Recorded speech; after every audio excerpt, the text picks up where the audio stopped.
Oke,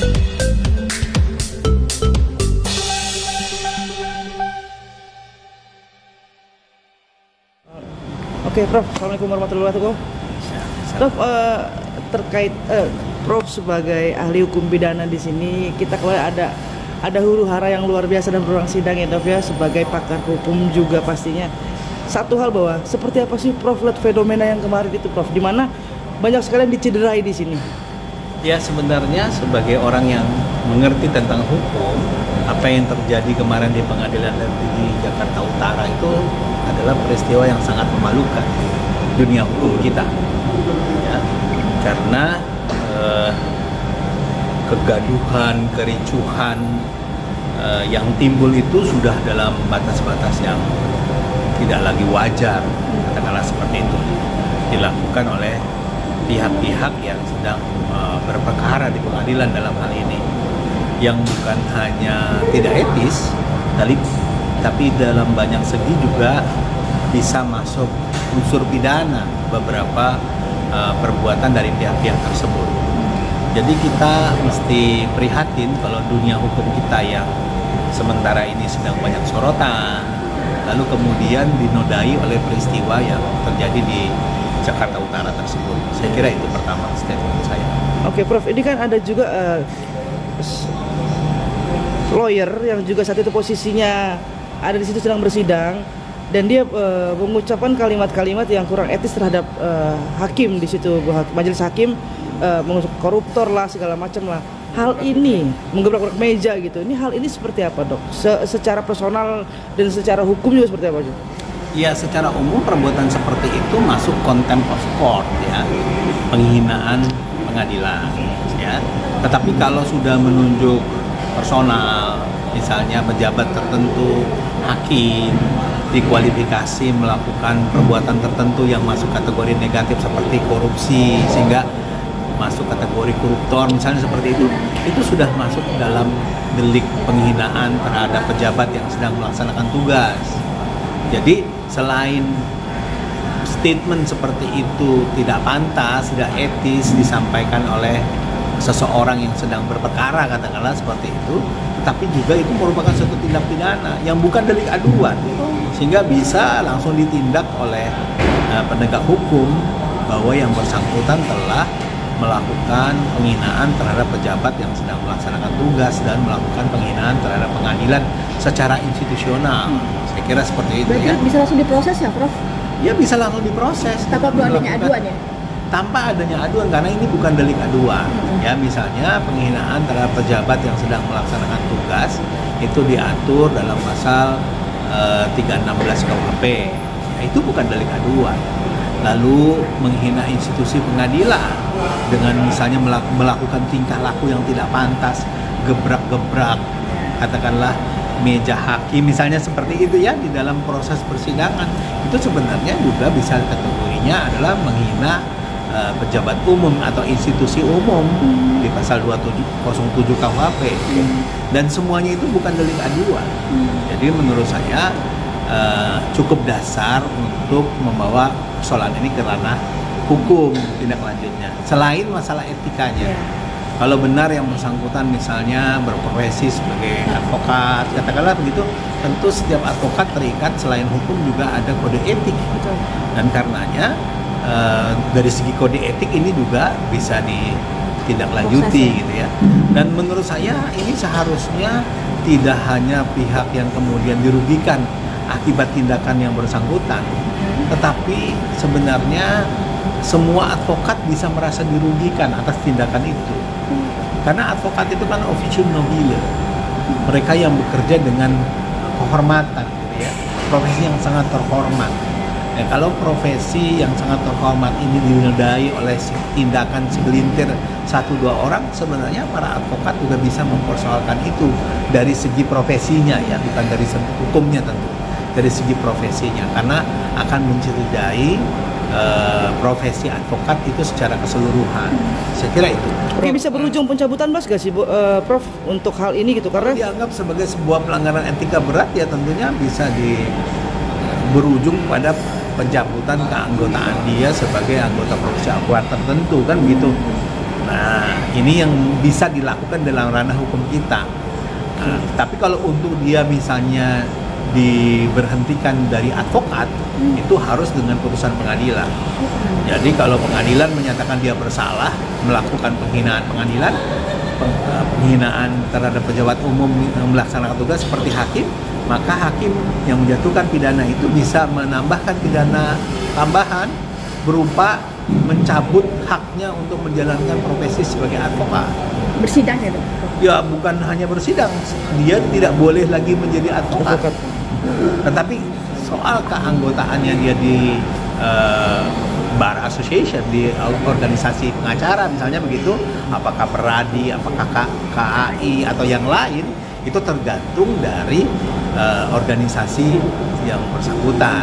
Tentu masing-masing mempunyai dewan kehormatan yang bisa menindak tindakan seperti ini. Prof, melihat sosok Rasman sendiri, ya kita sebutlah sosok Rasman ini sendiri, melihatnya seperti apa sih, Prof, ini mencoreng marwah dari pengadilan itu sendiri? Ya saya kira saya tidak bisa mengomentari orang secara pribadi ya, katakanlah seperti itu ya, karena tentu setiap orang mungkin melakukan perbuatan punya latar belakang. Tapi kalau benar seperti yang beredar di media gitu ya, tindakannya misalnya melakukan hal-hal yang sampai membuat gaduh pelaksanaan persidangan. Kita juga punya ketentuan pasal 217 KUHP. Kalau orang membuat gaduh di dalam ruang sidang kan begitu, itu juga ada tindak pidananya sendiri. Tentu kita sangat memprihatinkan ya kalau itu dilakukan oleh orang yang katakanlah berpendidikan, berprofesi sebagai advokat. Mestinya orang yang mengerti hukum itu etika moralnya lebih tinggi daripada orang pada umumnya. Karena dia mengerti hukum kan gitu. Jadi kalau menurut saya patut disayangkan kalau itu benar terjadi ya. Saya tidak lihat dan tidak menyaksikan peristiwa ini secara langsung ya. Oke, Prof, sebagai orang yang ahli hukum, pakar hukum, perlu gak dok dibuat untuk semacam edukasi juga etik dan moral terhadap lawyer atau para ahli hukum untuk kedepannya supaya lebih tertata dengan baik, Prof, tidak menabrak-nabrak? Kalau aturannya sebenarnya sudah cukup jelas ya, baik dari segi etik maupun dari segi hukum, aturannya sudah cukup jelas ya. Yang tinggal sekarang adalah implementasi dari aturan itu. Saya katakan tadi ada ruang hukum yang menjadi domain penegak hukum, ada ruang etik yang menjadi domain organisasi profesi advokat kan begitu. Masing-masing mestinya menjalankan tugas dan fungsinya masing-masing dalam menyikapi persoalan ini. Karena kalau dibiarkan atau dianggap ini biasa-biasa saja, maka kejadian-kejadian serupa bisa jadi berulang kan begitu. Yang kita tidak inginkan kan sampai berulang. Misalnya ya, kalau kemarin saya lihat di video, ketika majelis hakim menyatakan pemeriksaan saksi dilakukan secara tertutup, itu ketetapan majelis hakim yang harus dihormati. Ya, jadi menghormati pengadilan, menghormati hukum bukan hanya menghormati putusan pengadilan, tapi juga menghormati setiap penetapan yang dikeluarkan oleh pengadilan ataupun majelis hakim. Nah, kalau majelis hakim menyatakan sidang harus tertutup karena ada materi yang mungkin dikhawatirkan melanggar kesusilaan, ya itu harus dihormati. Kalau keberatan, ya tinggal keberatan untuk dicatat atau menjadikan dalil pembelaan perkara itu, atau menjadi dalil upaya hukum yang dapat dilakukan, atau menjadi dasar tindakan pelaporan kepada pengawas Mahkamah Agung, atau kepada KY, atau kepada ketua pengadilan. Jadi reaksi-reaksi yang dilakukan itu reaksi-reaksi sesuai koridor hukum. Jangan reaksi seperti orang yang tidak pernah sekolah hukum kan begitu. Nah, jadi ini yang patut disayangkan. Mestinya keberatan atas penetapan majelis hakim itu disikapi secara hukum, tidak disikapi secara emosional, tidak disikapi secara fisik, misalnya tidak disikapi secara sesuatu yang menimbulkan keinginan yang menyebabkan timbulnya kegaduhan yang nanti akan berujung kepada degradasi terhadap penghormatan terhadap pengadilan. Ini yang kita sayangkan.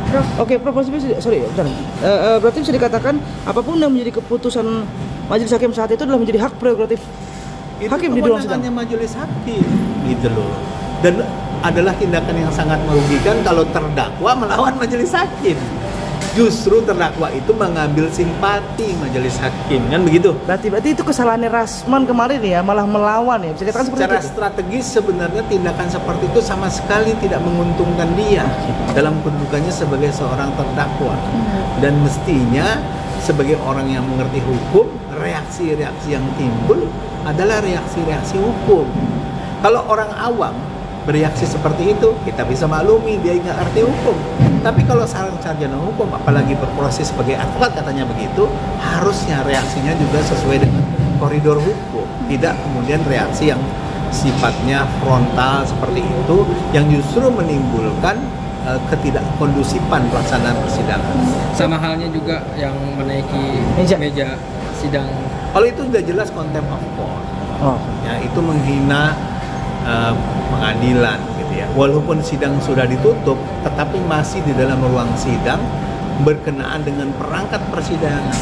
Meja persidangan itu perangkat persidangan. Meja majelis hakim, meja penuntut umum, meja penasihat hukum itu adalah perangkat persidangan. Tindakan-tindakan seperti itu tidak mencerminkan orang yang mengerti hukum. Apalagi tidak mencerminkan seorang yang menjalankan profesi sebagai advokat yang officium nobile tadi. Ini yang patut disayangkan. Apapun alasannya, kalau menurut saya, ya ada sekian belas mungkin advokat di situ. Tampaknya yang bereaksi kan cuma satu orang yang dengan cara seperti itu. Itu menunjukkan bahwa itu bukan reaksi yang wajar. Itu adalah reaksi sepihak dari yang bersangkutan yang menurut saya tidak dapat dibenarkan dengan alasan apapun. Prof, dalilnya kan melihat Bang Rasman hampir kena inilah dorong, jadi dia bereaksi sampai lompat meja. Dalilnya sendiri tidak sadar. Ya, saya kira banyak yang bereaksi secara lain. Ada jaksa-jaksa yang datang melerai. Kan gitu, mestinya bisa dilakukan dengan cara yang sama. Kan saya lihat Pak Hotman dalam peristiwa itu dilindungi, katakanlah kemudian dilerai oleh sejumlah jaksa yang juga memakai toga, kan begitu. Ini menunjukkan bahwa itulah seharusnya reaksi yang dilakukan. Kalau memang melihat ada tindakan yang berlebihan terhadap Pak Rasman, mestinya tindakan dia juga melakukan hal yang serupa untuk melindungi Pak Rasman dari kemungkinan tindakan yang berlebihan, katakanlah. Tetapi dengan bertindak, menaiki meja, berteriak dan seterusnya, ini menunjukkan sikap yang menurut saya tidak profesional. Berarti bisa ininya statusnya juga bisa dicabut juga ya, Prof? Ya tentu itu merupakan satu hal yang dapat dipandang sebagai pelanggaran etik berat. Tetapi sekali lagi harus diproses sesuai dengan organisasi advokatnya, kan begitu. Kalau pidana ya silakan aparat penegak hukum bertindak, kan begitu. Terhadap kali ini kan bukan delik aduan, kan gitu. Sampai menyurati MA, artinya terkait perkara ini Bang Hotman. Saya kira kalau menyurati MA terkait dengan sikap pengadilan, ya, karena salah satu hal yang dituntut oleh Pak Rasman sepertinya minta mengganti majelis hakim, ya. Betul. Itu kan kewenangan ketua pengadilan. Gitu. Jadi juga tidak pada tempatnya pengadilan ketua majelis hakim diminta untuk diganti di depan majelis hakim. Harusnya meminta pergantian majelis hakim itu kepada ketua pengadilan. Ini kan reaksi orang yang mengerti hukum. Karena wewenang menetapkan majelis hakim adalah ketua pengadilan negeri, kan begitu, bukan majelis hakim itu sendiri. Majelis hakim mungkin kalau boleh memilih dia tidak mau menyidangkan itu, tetapi karena ditugaskan dia wajib melaksanakan, kan gitu. Oleh karena itu juga reaksi yang tidak pada tempatnya. Prof, berarti atas apapun yang terjadi kemarin di sana sedikit menegaskan bahwa di sini pentingnya adab dulu baru ilmu, ya, Dok. Ya, diantaranya seperti itu. Jadi dalam konteks ini mungkin etika, ya. Jadi mungkin tidak jelas diatur secara khusus di dalam undang-undang, tetapi secara etis, ya. Kenapa sih kita di dalam persidangan menyebut yang mulia? Kenapa kita menyebut saudara penuntut umum, saudara penasihat hukum? Kan gitu. Kenapa kita nggak nyebut namanya, misalnya begitu? Itu kan dalam rangka ada etika. Ada yang dijalankan di dalam persidangan itu, kan begitu. Nah, ini yang menurut saya seharusnya diketengahkan oleh orang-orang yang mengerti hukum, yang berprofesi sebagai praktisi hukum. Ini harus lebih diingatkan lagi lah, jangan sampai terjadi di